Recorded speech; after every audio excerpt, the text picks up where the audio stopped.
जय श्री कृष्ण मित्रों, आप सभी का मेरे दिव्य लोक इस चैनल पर स्वागत है। आज हम सुनेंगे पौराणिक कथा में गजेंद्र मोक्ष की कहानी। अति प्राचीन काल की बात है। द्रविड़ देश में एक पांड्यवंशी राजा राज्य करते थे। उनका नाम था इंद्रद्युम्न। वे भगवान की आराधना में ही अपना अधिक समय व्यतीत करते थे। यद्यपि उनके राज्य में सर्वत्र सुख शांति थी, प्रजा प्रत्येक रीति से संतुष्ट थी, तथापि राजा इंद्रद्युम्न अपना समय राजकार्य में कम ही दे पाते थे। वे कहते थे कि भगवान विष्णु ही मेरे राज्य की व्यवस्था करते हैं। अतः वे अपने इष्ट परम प्रभु की उपासना में ही दत्तचित्त रहते थे। राजा इंद्रद्युम्न के मन में आराध्य आराधना की लालसा उत्तरोत्तर बढ़ती ही गई। इस कारण वे राज्य को त्याग कर मल्य पर्वत पर रहने लगे। उनका वेश तपस्वियों जैसा था। सिर के बाल बढ़कर जटा के रूप में हो गए थे। वे निरंतर परमब्रह्म परमात्मा की आराधना में तल्लीन रहते। उनके मन और प्राण भी श्री हरि के चरणकमलों में मधुकर बने रहते। इसके अतिरिक्त उन्हें जगत की कोई वस्तु नहीं सुहाती। उन्हें राज्य, कोष, प्रजा तथा पत्नी आदि किसी प्राणी या पदार्थ की स्मृति ही नहीं होती थी। एक बार की बात है, राजा इंद्रद्युम्न प्रतिदिन की भांति स्नानादि से निवृत्त होकर सर्वसमर्थ प्रभु की उपासना में तल्लीन थे। उन्हें बाह्य जगत का तनिक भी ध्यान नहीं था। संयोगवश उसी समय महर्षि अगस्त्य अपने समस्त शिष्यों के साथ वहां पहुंच गए। लेकिन न पाद्य, न अर्घ्य और न स्वागत। मौनव्रती राजा इंद्रद्युम्न परम प्रभु के ध्यान में निमग्न थे। इससे महर्षि अगस्त्य कुपित हो गए। उन्होंने इंद्रद्युम्न को शाप दे दिया, इस राजा ने गुरुजनों से शिक्षा नहीं ग्रहण की है और अभिमानवश परोपकार से निवृत्त होकर मनमानी कर रहा है। ब्राह्मणों का अपमान करने वाला यह राजा हाथी के समान जड़ बुद्धि है, इसलिए इसे घोर अज्ञानमयी हाथी की योनि प्राप्त हो। महर्षि अगस्त्य भगवत भक्त इंद्रद्युम्न को यह शाप देकर चले गए।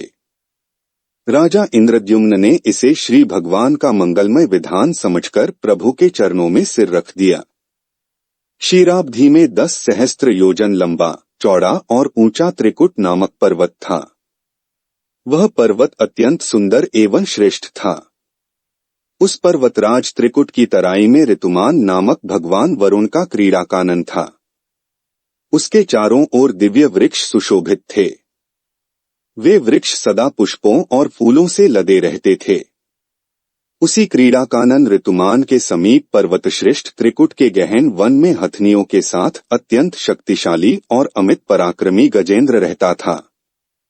एक बार की बात है, गजेंद्र अपने साथियों सहित त्रिषाधिक्य प्यास की तीव्रता से व्याकुल हो गया। वह कमल की गंध से सुगंधित वायु को सूंघकर एक चित्ताकर्षक विशाल सरोवर के तट पर जा पहुंचा।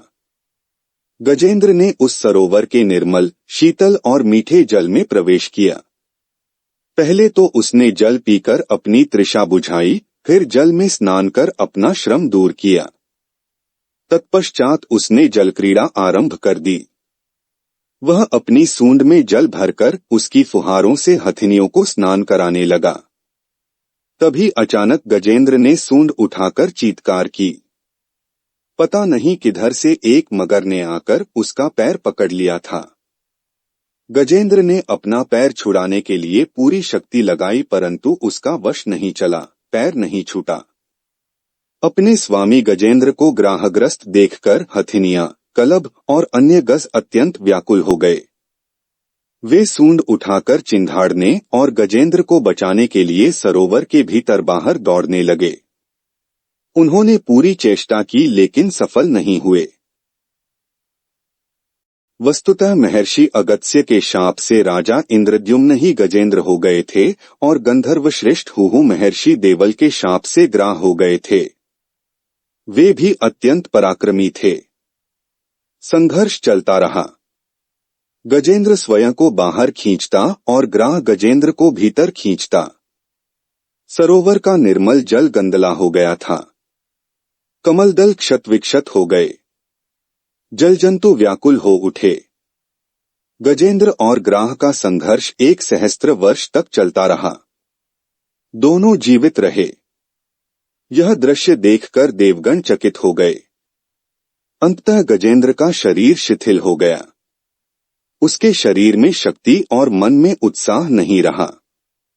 परंतु जलचर होने के कारण ग्राह की शक्ति में कोई कमी नहीं आई। उसकी शक्ति बढ़ गई। वह नवीन उत्साह से अधिक शक्ति लगाकर गजेंद्र को खींचने लगा। असमर्थ गजेंद्र के प्राण संकट में पड़ गए। उसकी शक्ति और पराक्रम का अहंकार चूर चूर हो गया। वह पूर्णतया निराश हो गया। किंतु पूर्व जन्म की निरंतर भगवद आराधना के फलस्वरूप उसे भगवत स्मृति हो आई। उसने निश्चय किया कि मैं कराल काल के भय से चराचर प्राणियों के शरण्य सर्वसमर्थ प्रभु की शरण ग्रहण करता हूँ। इस निश्चय के साथ गजेंद्र मन को एकाग्र कर पूर्वजन्म में सीखे श्रेष्ठ स्तोत्र द्वारा परम प्रभु की स्तुति करने लगा। गजेंद्र की स्तुति सुनकर सर्वात्मा सर्वदेव रूप भगवान विष्णु प्रकट हो गए। गजेंद्र को पीड़ित देखकर भगवान विष्णु गरुड़ पर आरूढ़ होकर अत्यंत शीघ्रता से उक्त सरोवर के तट पर पहुंचे। जब जीवन से निराश तथा पीड़ा से छटपटाते गजेंद्र ने हाथ में चक्र लिए गरुड़ारूढ़ भगवान विष्णु को तीव्रता से अपनी ओर आते देखा तो उसने कमल का एक सुंदर पुष्प अपनी सूंड में लेकर ऊपर उठाया और बड़े कष्ट से कहा, नारायण जगतगुरु भगवान, आपको नमस्कार है। गजेंद्र को अत्यंत पीड़ित देखकर भगवान विष्णु गरुड़ की पीठ से कूद पड़े और गजेंद्र के साथ ग्राह को भी सरोवर से बाहर खींच लाए और तुरंत अपने तीक्ष्ण चक्र से ग्राह का मुंह फाड़कर गजेंद्र को मुक्त कर दिया। ब्रह्मादि देवगण श्री हरि की प्रशंसा करते हुए उनके ऊपर स्वर्गिक सुमनों की वृष्टि करने लगे। सिद्ध और ऋषिमहर्षि परब्रह्म भगवान विष्णु का गुणगान करने लगे। ग्राह दिव्य शरीरधारी हो गया।